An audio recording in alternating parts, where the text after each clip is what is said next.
नमस्कार, स्वागत है आप सभी का सुजस सारांश की इस क्लास में। मैं हूं आपके साथ विपिन कुमार शर्मा और इस क्लास में हम पढ़ते हैं राजस्थान का करंट अफेयर्स, जिसका आधार होता है राजस्थान सरकार की सुजस पत्रिका।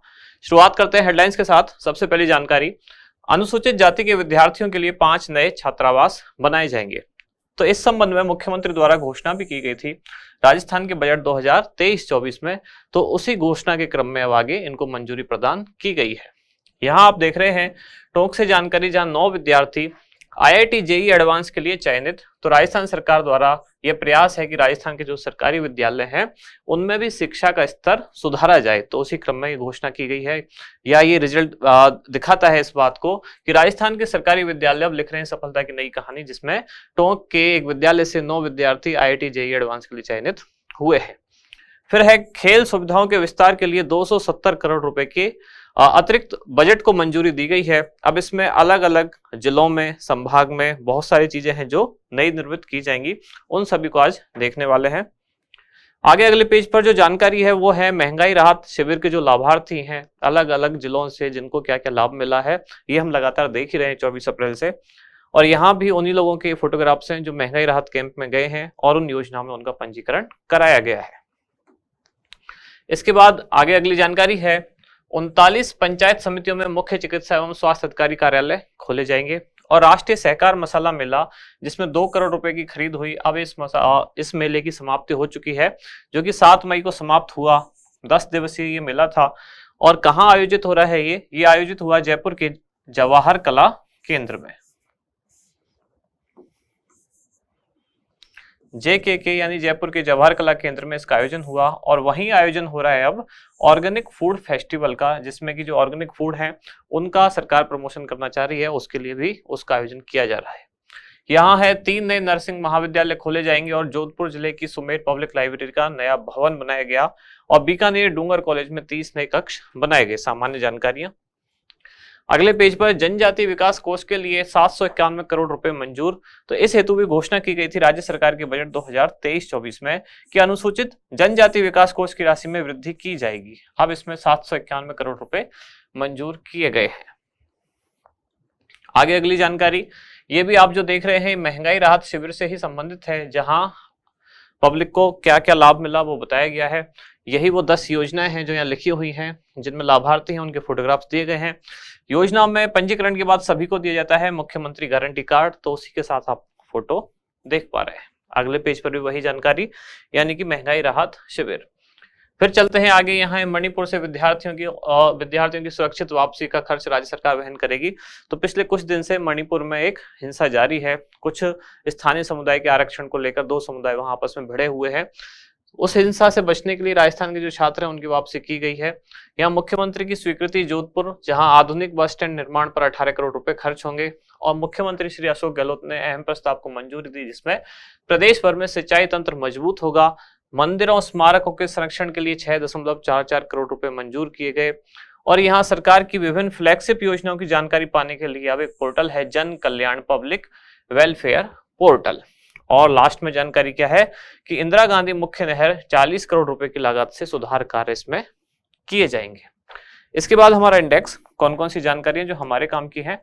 सबसे पहले है अनुसूचित जाति के विद्यार्थियों के लिए 5 नए छात्रावास। उसके बाद है खेल सुविधाओं के विस्तार के लिए अतिरिक्त बजट, और ये अतिरिक्त बजट कितना, 270 करोड़ रुपए।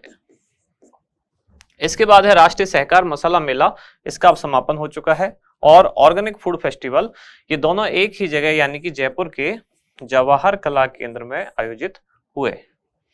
शुरुआत करते हैं सबसे पहले अनुसूचित जाति के विद्यार्थियों के लिए 5 नए छात्रावास। तो इसकी घोषणा की गई थी राज्य सरकार द्वारा बजट 2023-24 में। अब ये जो 5 नए छात्रावास हैं राजस्थान में कहाँ कहाँ खोले जा रहे हैं, तो दौसा के बहरावंडा, बीकानेर के दामोलाई, जोधपुर के ओसिया, जैसलमेर के फलसुंड और टोंक के उनियारा। इन 5 जगह पर ये 5 नए छात्रावास खोले जा रहे हैं। किनके लिए, अनुसूचित जाति के विद्यार्थियों के लिए। अब यहाँ क्या क्या होगा, तो प्रत्येक छात्रावास में 50 विद्यार्थियों के रहने की सुविधा होगी, यानी कि 50 सीटर होगा एक छात्रावास। इसके संचालन के लिए छात्रावास अधीक्षक, जो ग्रेड 2 का पद होता है, तो ऐसे 5 नए पदों को भी स्वीकृति दी गई है। अगली जानकारी है खेल सुविधाओं के विस्तार के लिए अतिरिक्त बजट। तो राज्य सरकार खेलों पर बहुत ज्यादा ध्यान केंद्रित कर रही है।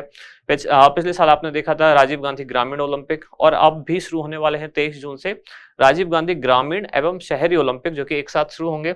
इसके अलावा विभिन्न जो मेडल विजेता है, चाहे ओलंपिक में हो या कॉमनवेल्थ में हो, उन सब की जो पदक विजेताओं की राशि है उसमें भी वृद्धि की गई है।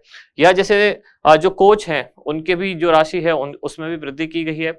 इसी तरह से जो खेल सुविधाओं के विस्तार के लिए कुछ अतिरिक्त बजट भी राज्य सरकार द्वारा मंजूर किया गया है। घोषणा भी इसकी की गई थी कब? राज्य सरकार का बजट आया जो 2023-24 वाला। अब उसी घोषणा के क्रम में 270 करोड़ रुपए अतिरिक्त बजट प्रस्ताव को स्वीकृति दी गई है। अब इससे बहुत सारे कार्यक्रम होने वाले हैं, यानी कि ये 270 करोड़ रुपए जो होंगे इनको कहां कहां लगाया जाएगा, उसमें से कुछ चीजें यहाँ बताई जा रही है कि इस राशि से क्या होगा। जिलों में स्टेडियम, खेल परिसर, खेल अकादमियां और मल्टीपर्पज इंडोर हॉल जो है उनका निर्माण किया जाएगा। जैसे उदाहरण यहाँ है, भरतपुर में बनाया जाएगा स्पोर्ट्स कॉम्प्लेक्स, जोधपुर में बनाया जाएगा ऑल वेदर स्विमिंग पूल, और साथ ही अमृतलाल स्टेडियम में बनाया जाएगा स्पोर्ट्स कॉम्प्लेक्स। 12 के शाहबाद में बनेगा खेल स्टेडियम और खेल छात्रावास। ये कुछ उदाहरण हुए। ऐसे ही जो 7 संभाग हैं, अब आप कहेंगे संभाग 10 हो चुके हैं, 10 की घोषणा हुई है, अभी जो धरातल पर हैं 7 ही हैं। तो 7 संभागों में क्या सलीम दुर्रानी आवासीय स्पोर्ट्स स्कूल शुरू किए जाएंगे। साथ ही राजसमंद के सरदारपुरा नाथद्वारा में जो है वहां कुश्ती अकादमी एवं खेल स्टेडियम का निर्माण किया जाएगा। तो ये तो कुछ खास घोषणाएं हुई जो इन 270 करोड़ रुपए में या 270 करोड़ रुपए जो मंजूर किए गए हैं उनसे इनमें कार्यक्रम शुरू किए जाएंगे। लेकिन इनके अलावा भी बहुत से ऐसे काम हैं जो पहले से चल रहे हैं। कहीं स्पोर्ट्स एकेडमी पहले से चल रही है तो उसमें कुछ अतिरिक्त बजट भी दिया जाएगा।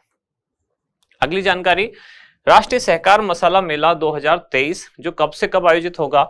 ये 28 अप्रैल से शुरू हुआ था और 7 मई को समाप्त हो गया। 10 दिन का ये आयोजन था, 10 दिवसीय। आयोजित कहाँ हुआ? तो जयपुर के जवाहर कला केंद्र में इसका आयोजन किया गया। और इसका आयोजक कौन था? राजस्थान सरकार का सहकारिता विभाग। नाम में भी यहाँ है राष्ट्रीय सहकार मसाला मेला, सहकारिता विभाग द्वारा आयोजित किया गया। क्या हुआ इस मेले में? तो इस मेले में मसाला उत्पादक जो किसान थे उनके साथ साथ जो आम नागरिक हैं दोनों यहाँ लाभान्वित हुए। यानी कि मसाला उत्पादक जो किसान थे उनको एक प्लेटफॉर्म मिला जहां वो अपने मसालों का यानी कि अपने प्रोडक्ट का एक तरह से मार्केटिंग कर पाए और आम जनता को शुद्ध मसाले प्राप्त हुए। कहाँ? इस मेले में। और मेले में सहकारी संस्थाएं आकर्षक पैकेजिंग, मसालों की शुद्धता, प्रतिस्पर्धात्मक मूल्य और सहकारिता की विश्वसनीयता भी उपलब्ध कराएंगी। अब ये समाप्त हो चुका है तो कराएंगी, यानी कि भविष्य काल में नहीं कराया गया। तो क्या क्या था मेले में? जो सरकारी संस्थाएं, सहकारी संस्थाएं यानी कि सहकारिता विभाग द्वारा आयोजित हो रहा है। तो जो मसाले हैं वो आकर्षक पैकेजिंग में, साथ ही शुद्ध रूप में, प्रतिस्पर्धात्मक मूल्य में, यानी कि बाजार में जो दूसरे ब्रांड के मसाले हैं उनके साथ कंपटीशन कर सकें, इस चीज का ध्यान रखते हुए उनको यहाँ प्रेजेंट किया गया। फिर अगली जानकारी है ऑर्गेनिक फूड फेस्टिवल। इसका आयोजन भी वहीं यानी कि जवाहर कला केंद्र में कब शुरू हुआ? 5 मई 2023 को। यह राजस्थान का अपनी तरह का एक पहला आयोजन है, यानी राजस्थान का पहला ऑर्गेनिक फूड फेस्टिवल है। और यही बात इस जानकारी को खास बनाती है, यानी कि एग्जाम में पूछे जाने योग्य क्वेश्चन बनता है। यह राजस्थान का पहला ऑर्गेनिक फूड फेस्टिवल है जिसका आयोजन कहाँ हुआ? जयपुर के जवाहर कला केंद्र में। इसके उद्घाटन करता रहे कृषि मंत्री राजस्थान के कौन? श्री लालचंद कटारिया। इसका उद्देश्य क्या है? तो ऐसे कार्यक्रम के माध्यम से राज्य सरकार जैविक उत्पादों के बारे में जागरूकता पैदा कर रही है और यहाँ 50 से भी ज्यादा ऐसे स्टॉल थे जहां जैविक प्रोडक्ट और रेडी टू ईट जो उत्पाद हैं वो उपलब्ध रहे।